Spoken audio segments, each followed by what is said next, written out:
स्वागत है दोस्तों आज के मुख्य समाचार में। आज देश और दुनिया से कई अहम और बड़ी खबरें आ रही है। दोस्तों बात करेंगे हर खबर पर विस्तार से। कमलनाथ की चेतावनी, बीजेपी का बिल्ला जेब में लगाकर न घूमे अधिकारी, चुनाव के बाद वर्दी कहां जाएगी खुद ही समझ सकते हैं। दोस्तों बात करेंगे इस पर विस्तार से। अखिलेश यादव ने सरकार पर लगाया आरोप, कहा किसानों को गुलाम बनाना चाहती है बीजेपी। दोस्तों बात करेंगे इस पर विस्तार से। पीएम मोदी पर फिर राहुल गांधी का हमला, एक व्यक्ति के अहंकार के कारण देश भर में फैल गया कोरोना। दोस्तों बात करेंगे इस पर विस्तार से। उत्तर प्रदेश में सरकारी नौकरियों में संविदा के प्रस्ताव पर घिरी योगी सरकार। दोस्तों बात करेंगे इस पर विस्तार से। उमर खालिद की गिरफ्तारी पर प्रशांत भूषण ने उठाए सवाल, दिल्ली पुलिस के लिए कही बड़ी बात। दोस्तों बात करेंगे इस पर विस्तार से। बेरोजगारी व निजीकरण के खिलाफ सपा के युवा संगठन का हल्ला बोल, जुमलेबाजी नहीं रोजगार चाहिए। दोस्तों बात करेंगे इस पर विस्तार से। शिवसेना के साथ आई कांग्रेस, कहा नशेड़ी कंगना रनौत से राज्यपाल मिले हैं। दोस्तों बात करेंगे इस पर भी विस्तार से। संसद पर कोरोना का साया, लोकसभा के 17 और राज्यसभा के 6 सांसद कोविड-19 पॉजिटिव, बढ़ सकता है आंकड़ा। दोस्तों बात करेंगे इस पर विस्तार से।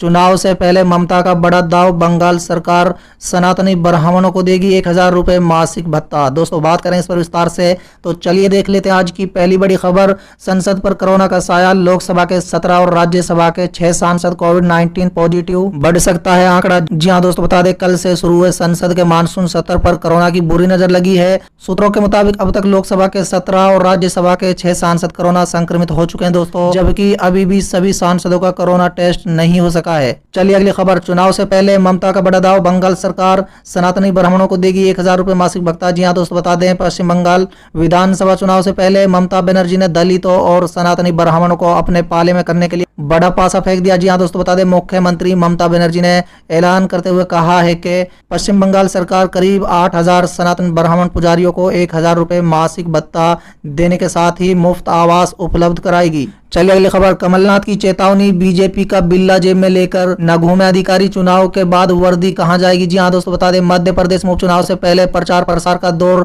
चल रहा है। रविवार को कांग्रेस के प्रदेश अध्यक्ष कमलनाथ ने इंदौर की विधानसभा सीट सावेर में जनसभा को संबोधित किया। उन्होंने कहा है कि हमें सावेर की जनता पर पूरा भरोसा है कि वो इस विधानसभा चुनाव में भी कांग्रेस को ही चुनेंगी। दोस्तों उन्होंने सभा को संबोधित करते हुए पुलिस और प्रशासन के अधिकारियों को भी सख्त चेतावनी दी है। दोस्तों बता दें कमलनाथ ने कहा है कि भाजपा के समर्थन में काम कर रहे अधिकारियों को अपनी वर्दी की इज्जत करना चाहिए। जहां दोस्तों बता दें कमलनाथ प्रशासनिक अधिकारियों से काफी नाराज दिखे। दोस्तों बता दें पूर्व मुख्यमंत्री ने कहा भाजपा के समर्थन में काम कर रहे पुलिस और प्रशासन के अधिकारी इस बात का ध्यान रखें कि उपचुनाव के नतीजों के बाद सरकार कुछ और होगी। उन्होंने कहा है कि आईजी हो या डीआईजी हो, अपनी वर्दी की इज्जत करिए, नहीं तो इस उपचुनाव के बाद आपकी वर्दी कहां जाएगी आप खुद समझ कर रखें। चलिए अगली खबर। अखिलेश यादव ने सरकार पर लगाया आरोप, कहा किसानों को गुलाम बनाना चाहती है बीजेपी। जी हां दोस्तों, बता दें उत्तर प्रदेश के पूर्व मुख्यमंत्री अखिलेश यादव ने किसानों के मुद्दे को उठाकर केंद्र की बीजेपी सरकार पर तंज कसा है। दोस्तों अखिलेश यादव ने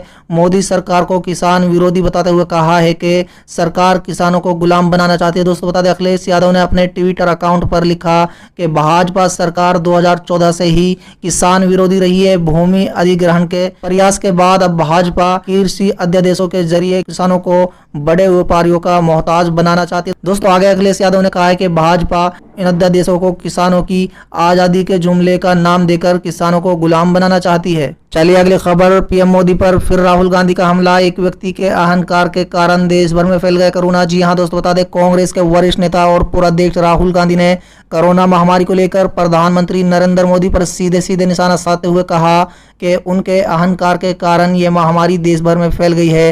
दोस्तों राहुल गांधी ने ट्वीट किया कि कोरोना संक्रमण के आंकड़े इस हफ्ते 50 लाख और संक्रमितों के मामलों की संख्या 10 लाख पार कर गई। दोस्तों राहुल गांधी ने आरोप लगाते हुए कहा है कि अनियोजित लॉकडाउन एक व्यक्ति के अहंकार की देन है, जिससे कोरोना देश भर में फैल गया। चलिए अगली खबर। उत्तर प्रदेश में सरकारी नौकरियों में संविदा के प्रस्ताव पर घिरी योगी सरकार। जहां दोस्तों बता दें उत्तर प्रदेश में सरकारी नौकरी की शुरुआत में 5 वर्ष की संविदा के सरकार के प्रस्ताव ने सूबे की सियासत में हलचल मचा दी। दोस्तों बता दें कि बेरोजगार के विषय को लगातार उठा रहे विपक्ष ने इस मुद्दे को हाथों हाथ लपक लिया। दोस्तों बता दें प्रदेश सरकार के इस प्रस्ताव को युवा विरोधी करार देते हुए सपा प्रमुख अखिलेश यादव ने 2022 सबक सिखाने की चेतावनी दे डाली है।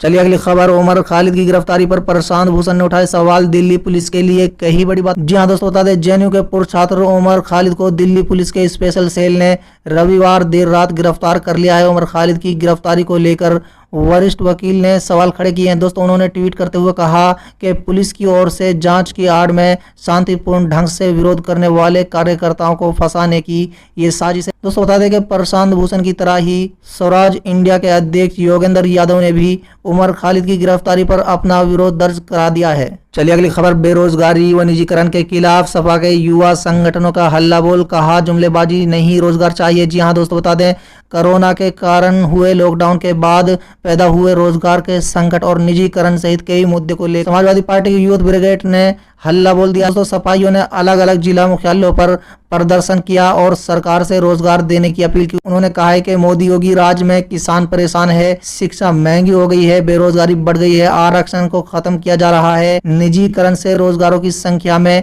कमी आ रही है और योगी सरकार में भ्रष्टाचार फल फूल रहा। दोस्तों उन्होंने आगे कहा है कि युवाओं को रोजगार चाहिए।